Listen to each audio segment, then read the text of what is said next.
여러분은 교회 내에서 이렇게 사람들과 만나는 중에 가르치는 것을 좋아하십니까? 배우는 것을 좋아하십니까? 예. 교회 내에서 여러분은 듣는 것을 더 많이 하십니까? 말하는 것을 더 많이 하십니까? 혹은 교회가 아니라 가정에서 여러분의 모습은 어떻습니까? 말하는 것을 더 많이 하십니까? 아니면 듣는 것을 더 많이 하십니까? 오늘 베드로는 이 이방인 지역에 있는 이방인 교회들에게 복음에 대해서 또 관계들에 대해서 이야기하면서 오늘 5장 마지막 부분에 교회 내에서 또는 공동체 내에서 가족 내에서 어떻게 살아야 할 것인가에 대해서 이야기를 하고 있습니다. 가장 먼저 이 베드로가 교회 내에 있는 성도들에게 부탁하는 것이 있습니다. 그것은 뭐냐면 목자가 있는 삶을 살라 하는 내용입니다. 5장 앞부분에 이렇게 얘기를 합니다. 5장 1절 같이 한번 읽어보겠습니다. 5장 1절입니다. 시작. 형제들에게 권하노니 나는 함께 장로된 자요 그리스도의 고난의 증인이요 나타날 영광에 참여할 자니라. 베드로가 지금 누구에게 얘기하고 있냐면 교회 편지를 쓰면서 교회의 장로들에게 특별히 권면합니다. 여기서 장로라는 단어는 오늘날 목사님들이다라고 생각을 하면 조금 더 이해가 잘 되실 것 같습니다. 교회 내에서 가르치는 위치에 있는 그 사람들을 위해서 향해서 베드로가 편지하고 있는 겁니다. 그것은 뭐냐면 초대교회 당시에서도 교회에 그렇게 다스리는 위치에 있는 사람들을 목자의 위치다라고 불렀다는 것을 우리가 알 수가 있습니다. 그것은 그 뒤에 4절에 보면 그리하면 목자장이 나타나실 때 목자들의 장 누구십니까? 예수님. 예수 그리스도가 참된 목자이셨고 예수 그리스도가 참된 목자의 본을 보이신 이후에 그 예수 그리스도의 본을 따라 교회들의 목자들을 통해서 하나님이 역사하고 계신 것을 베드로가 보여주고 있습니다. 그 얘기는 뭐냐면 목자들이 있다는 것은 목자들에게 다스림을 받고 이끌림을 받는 성도들이 있다라는 것을 말합니다. 하나님에게서 우리가 은혜를 받고 하나님께 기도하지만 우리의 삶 속에서는 목자들의 인도와 지도를 받는 것, 그것이 교회들에게 부탁한 베드로의 부탁인 것을 보게 됩니다. 여러분, 교회 내에서 목자가 있는 자로 살기를 축복합니다. 담당 교구 목사님이 누군지 다 알고 계시죠? 네. 우리가 목자가 있는 인생을 산다는 것은 내가 내 혼자의 경험, 내 지식, 내 경험으로만 사는 것이 아니라 하나님이 목자를 통해서 나에게 주실 말씀이 있다라는 그 마음으로 사는 것을 말합니다. 여러분은 이미 이 수요 예배에 나오신 것만으로도 여러분은 하나님의 말씀을 또 여기 수요 예배에 계속 말씀을 전하는 목사님들을 통해서 들을 마음의 준비가 참 되어 있는 분들이기에 하나님이 여러분들을 귀하게 여기실 줄 믿습니다. 그 귀한 마음을 늘 갖고 살라 이 베드로가 부탁하고 있는 겁니다. 목자들에게도 부탁하고 또 목자들을 잘 따르라고 그 따름을 받는 사람들에게도 부탁하고 있는 것을 보게 됩니다. 다윗과 솔로몬을 보면 둘 다 왕으로서 하나님 앞에서 다스렸습니다. 근데 다윗과 솔로몬이 둘 다 귀한 분들이지만 그 가운데 조그만한 차이를 제가 묵상한 것이 있습니다. 그건 뭐냐면 지혜를 어디서 얻는가 하는 부분이 조금 달랐던 것 같습니다. 솔로몬은 지혜를 구하는 기도를 할 때 이렇게 기도합니다. 하나님의 지혜를 나에게 주사 나로 이 백성을 다스리게 하옵소서. 이 기도가 참 귀한 기도입니다. 내 힘과 내 능력, 내 지혜가 아니라 하나님의 지혜로 다스리고 싶다라는 그런 솔로몬의 마음이 들어가 있기에 참 귀한 기도입니다. 그런데 솔로몬은 그 하나님이 주신 지혜를 나의 것으로 좀 착각하지 않았나 생각을 해봅니다. 지혜의 근원이 원천이 하나님인 것을 늘 기억하며 살았어야 되는데 그것을 잘 못했던 것 같습니다.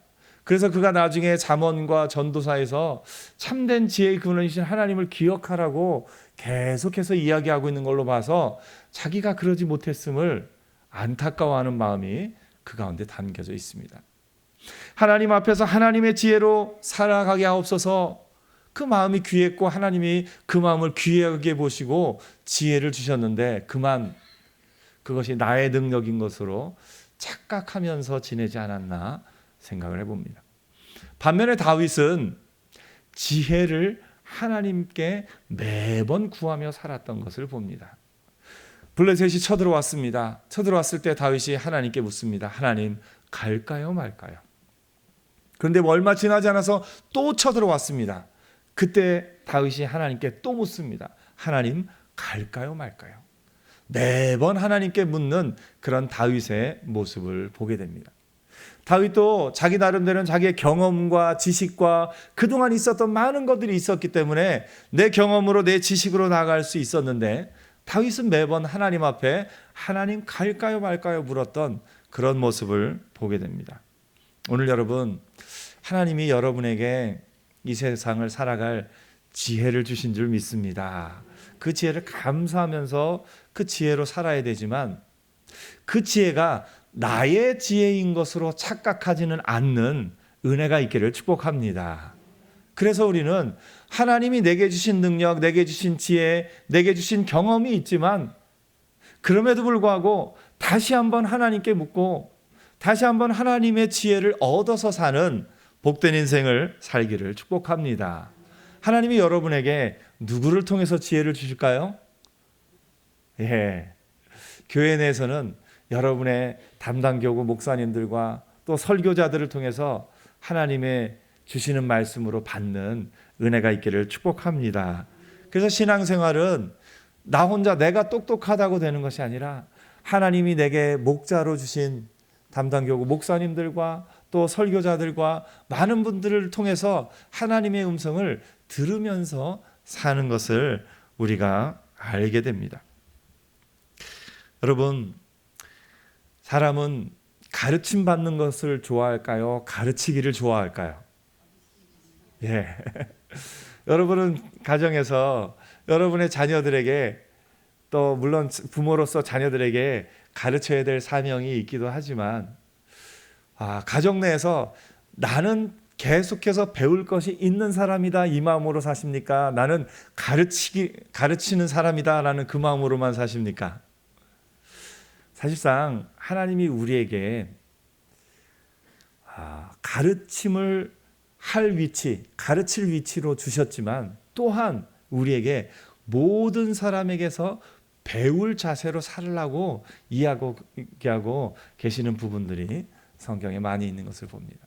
지혜로운 사람은 어떤 사람이냐면 모든 사람에게서 배울 수 있는 사람이 지혜로운 사람입니다. 지혜로운 사람은 어떤 사람이냐면 내가 이미 모든 지혜를 갖고 있다 이렇게 생각하며 사는 것이 아니라 나는 아직 배울 것이 많은 사람입니다. 나는 아직도 배울 것이 많은 사람이다 하는 마음으로 모든 사람에게 배우는 사람이 참된 지혜가 있는 사람인 것을 보게 됩니다. 오늘 여러분, 배우는 사람, 학생으로 평생 사는 은혜가 있기를 축복합니다. 옆에 한번 얘기하세요. 저는 아직도 배울 것이 많은 사람입니다. 아멘. 참 저는 담임 목사님 성지연수 다녀오신 다음에 계속해서 지도 만드는 모습을 옆에서 보면서 참 배웁니다. 목사님 지금도 성경을 통해서 또 지리를 통해서 계속해서 배우려고 하는 그 마음, 참 그 마음을 옆에서 볼 때 얼마나 귀하게 느껴지는지 모릅니다. 나도 저렇게 살아야 되겠구나. 오늘 여러분, 우리가 지혜가 조금 생기고 지식이 조금 생기고 남들보다 조금 더 많은 것을 알게 되면 자꾸 가르치려고만 하고 또 남들에게 이야기하려고만 합니다. 그 이야기가 많아지면 듣는 사람들은 그것을 무슨 소리라고 하죠? 지혜의 소리라고 말하는 사람 흔치 않습니다. 내가 너무 가르치려고만 하면 그 소리를 듣는 사람은 지혜의 소리로 듣지 않는 것을 우리가 보게 됩니다. 오늘 여러분, 하나님 앞에서 목자가 있는 인생을 사는 것은 또 하나님이 목자를 통해서 가르쳐 주실 것을 늘 배움의 자세로, 늘 학생의 자세로 사는 것을 말하는 것을 봅니다. 늘 목자가 있는 인생을 살기를 축복합니다. 그래서 하나님 앞에 하나님 우리에게 좋은 목자를 주셔서 감사합니다. 그 마음으로 사는 것도 참 하나님 앞에 귀한 것임을 우리가 보게 됩니다. 그 다음에 베드로가 이렇게 이야기를 합니다. 우리 5절, 6절 말씀 같이 한번 읽어보겠습니다.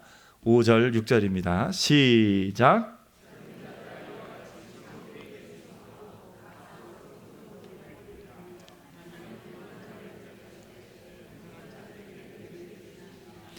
그러므로 하나님의 능하신 겸손하라. 때가 되면 너희를 높이시리라.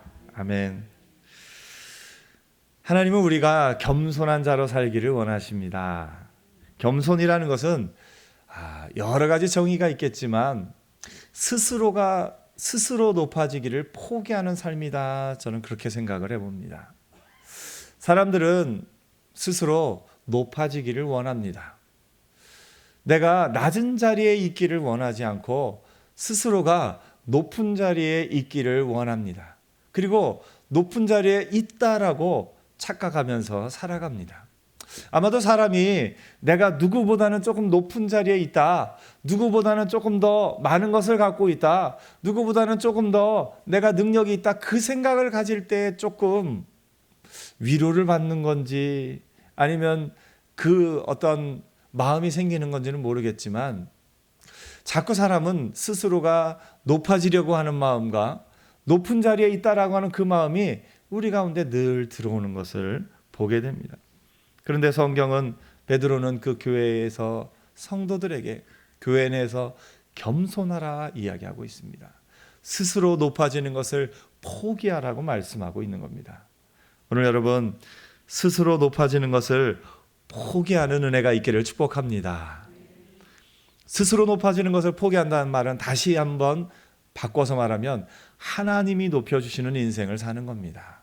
내가 높아지는 것이 아니라 하나님이 높여주시는 그런 인생을 사는 것이 겸손한 인생이요 스스로 높아지기를 포기하는 인생인 것을 보게 됩니다. 예수님께서도 말씀하십니다.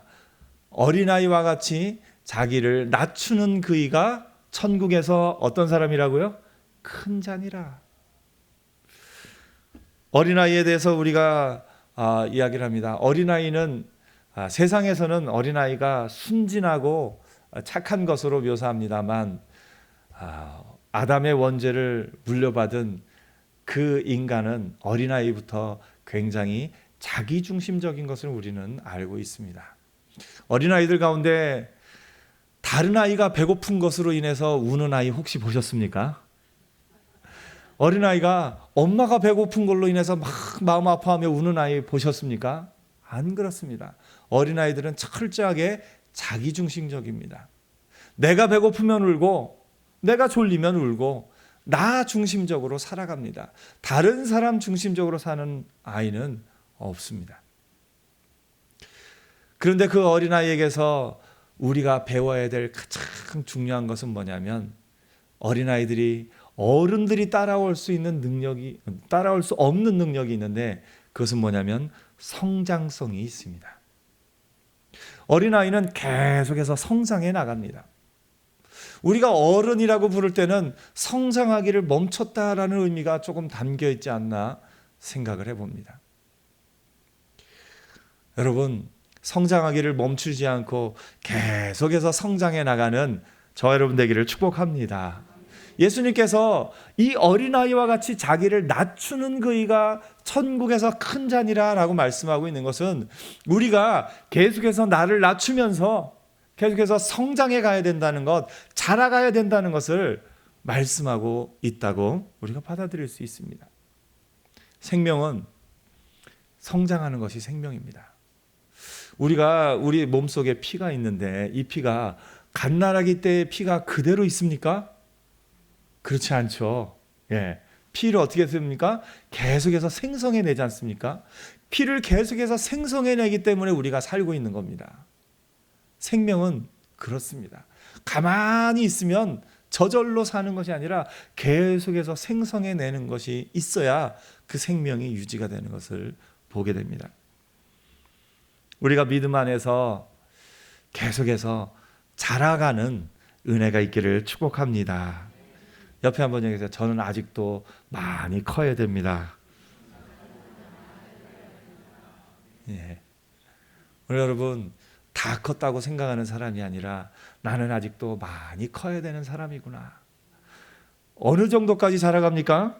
그리스도 예수의 장성한 분량에 이르기까지 자라가는 저와 여러분 되기를 축복합니다. 예. 자라가는 것이 잘하고 있는 겁니다. 그래서 항상 자기 스스로를 향해서 나는 잘하고 있습니다. 잘하는 것이 잘하는 겁니다. 우리 믿음은 계속해서 성장해 나가야 될 부분이 있는 것을 봅니다. 성장하기 위해서는 우리가 계속해서 가르침을 받아야 됩니다.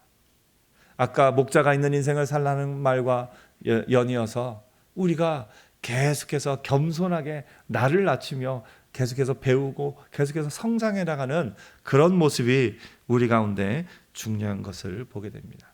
그러기 위해서 여러분 말하는 것보다 듣는 것을 더 많이 하는 은혜가 있기를 축복합니다.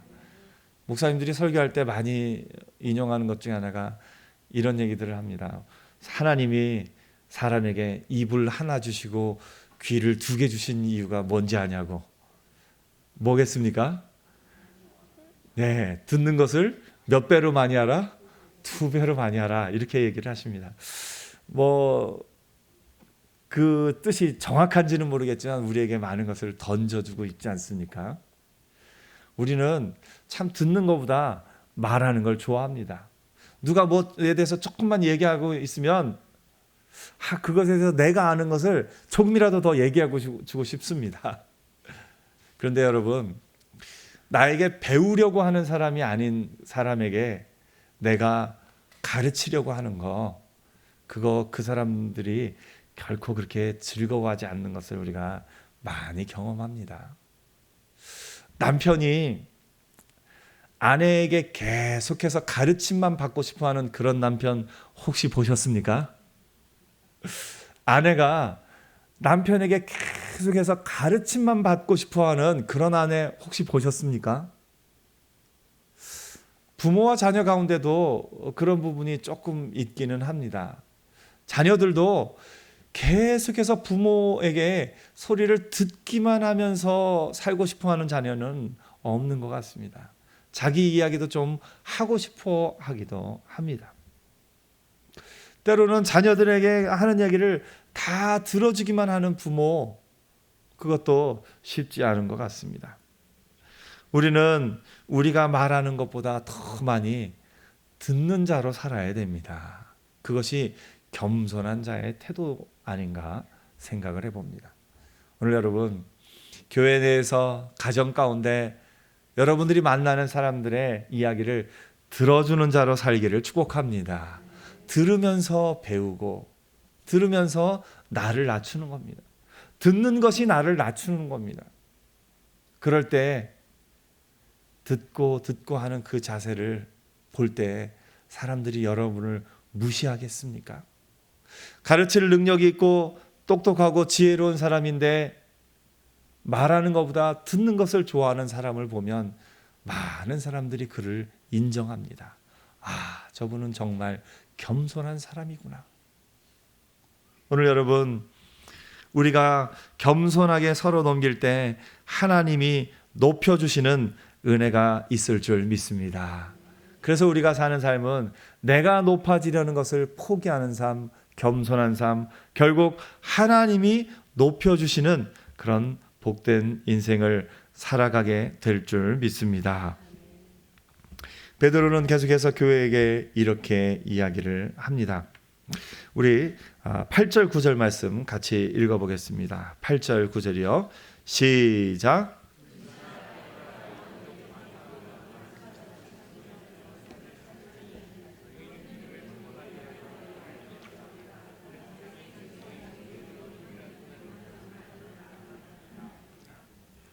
지금 5장에서 베드로가 하고 있는 권면을 크게 세 가지로 요약할 수 있습니다. 아까 이야기한 대로 첫째로 목자가 있는 인생을 살아라.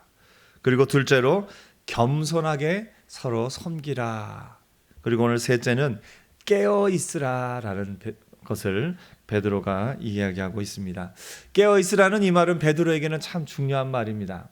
왜냐하면 베드로가 깨어 있지 못했기 때문에 그랬습니다. 언제 그랬을까요? 예수님이 겟세마네에서 마지막으로 기도하실 때 베드로와 또 다른 두 제자를 데리고 가서 부탁한 것이 있습니다. 딱 하나입니다. 깨어 있으라. 깨어 있으라. 깨어 있으라는 말은 뒤에 무슨 말하고 보통 같이 나옵니까? 깨어 기도하라. 베드로는 자기의 능력을, 자기의 의지를 알았던 것 같습니다. 그래서 그것을 믿었던 것 같습니다. 내 능력으로 내가 할 수 있다라고 생각을 했습니다. 예수님을 잡으러 누가 오면 내가 칼을 빼서 예수님을 지킬 거야. 예수님이 붙잡혀 가시고 그러면 다른 사람들은 다 주를 떠날지라도 나는 결코 떠나지 않을 거야. 내 힘과 내 능력과 내 의지로 그것을 할 수 있을 줄 알았습니다. 그런데 하지 못했습니다.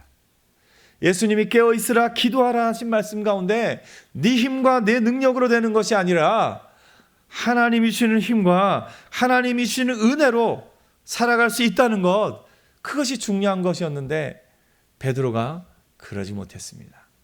그래서 베드로는 오늘 베드로전서 전체를 걸쳐 깨어 있으라, 깨어 있으라, 깨어 있으라 말하고 있는 것을 보게 됩니다.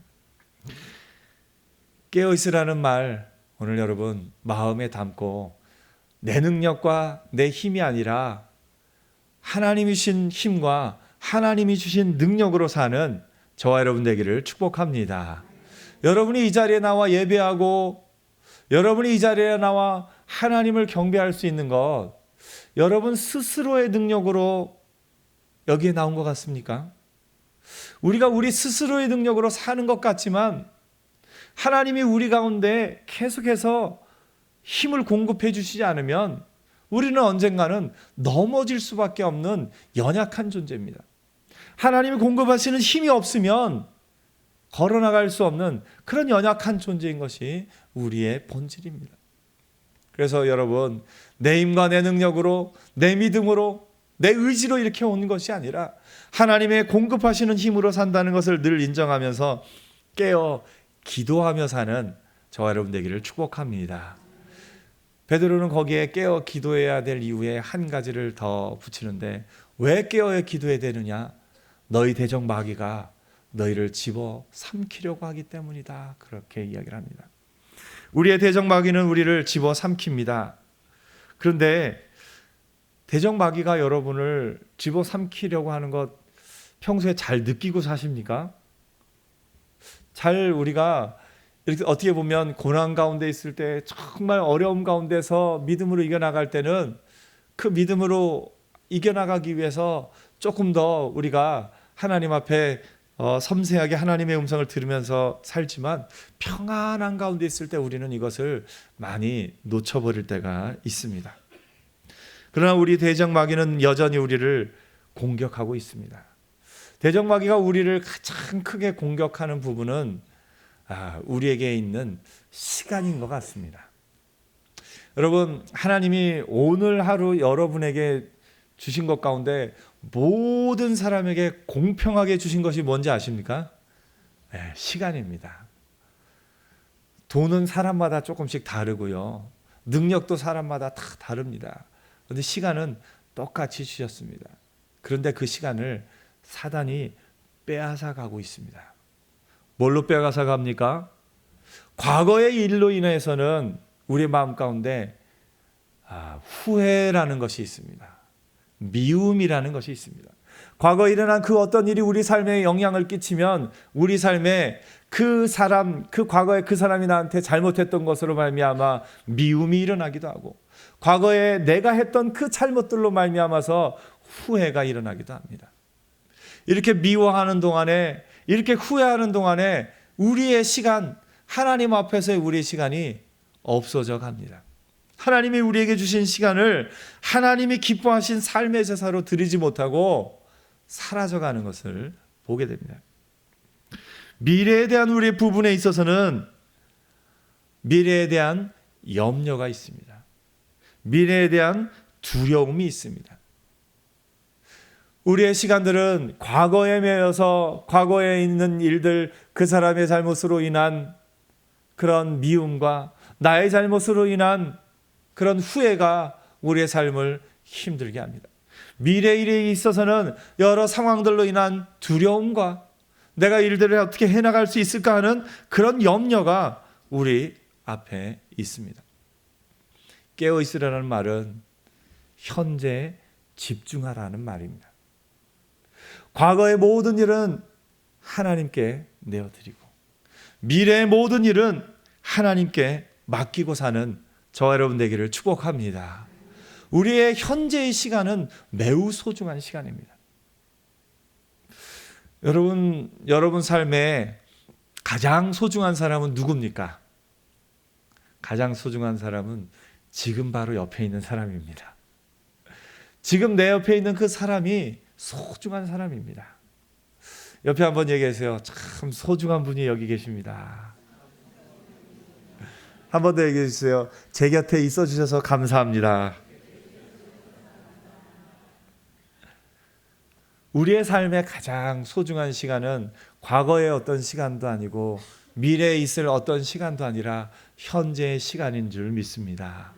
오늘 여러분의 삶 가운데 지금 현재의 시간을 하나님 앞에 어떻게 보내는가 하는 것이 가장 중요한 삶인 것을 보게 됩니다. 베드로가 권면합니다. 염려하지 말고 하나님께 맡기라. 그리고 너희 깨어 있어서 너희에게 있는 시간을 하나님 앞에서 살아라. 베드로의 편지를 받는 그 교회는 큰 고난 가운데 있었던 교회입니다. 너무나 큰 고난 가운데 그것 때문에 앞으로 더 큰 고난이 있을지 모른다는 두려움과 염려가 있었고 또 과거에 있었던 그런 일들로 말미암아서 후회가 있었고 미움이 있었습니다. 베드로가 그 모든 것을 다 하나님 앞에 내어 맡기고 현재 너희에게 주신 그 은혜를 누리며 살아라. 너희 염려를 다 주께 맡기라. 이는 그가 너희를 돌보심이라. 베드로가 권면하고 있는 것을 봅니다. 모든 은혜의 하나님 곧 그리스도 안에서 너희를 부르사 자기의 영원한 영광에 들어가게 하신 이가 잠깐 고난을 당한 너희를 친히 온전하게 하시며 굳건하게 하시며 강하게 하시며 터를 견고하게 하시리라.